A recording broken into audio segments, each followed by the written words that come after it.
নির্বাচনে শান্তিপূর্ণ পরিবেশে সবাইকে নিজ নিজ ভোটাধিকার প্রয়োগ করার অনুরোধ জানিয়েছেন বিএনপির চেয়ারম্যান তারেক রহমান।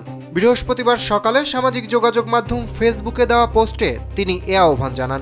পোস্টে তিনি লেখেন, উৎসবমুখর ও শান্তিপূর্ণ পরিবেশে সবাইকে নিজ নিজ ভোটাধিকার প্রয়োগ করার অনুরোধ জানাচ্ছি। যাকে উপযুক্ত মনে করবেন তাকেই ভোট দিন। নিজের পছন্দ অনুযায়ী ভোট দিন। নিজের রাষ্ট্রীয় অধিকার ও মালিকানা নিশ্চিত করুন।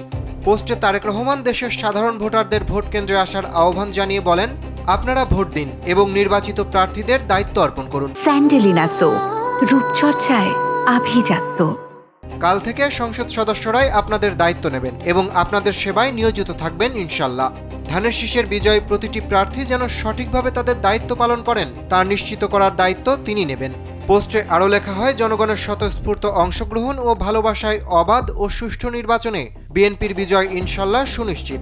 আসুন আমরা সবাই মিলে দেশটাকে গড়ে তুলি, নিশ্চিত করি জনগণের অধিকার ও স্বাধীনতা, রক্ষা করি বাংলাদেশের সার্বভৌমত্ব ও মর্যাদা, করব কাজ, গড়ব দেশ, সবার আগে বাংলাদেশ।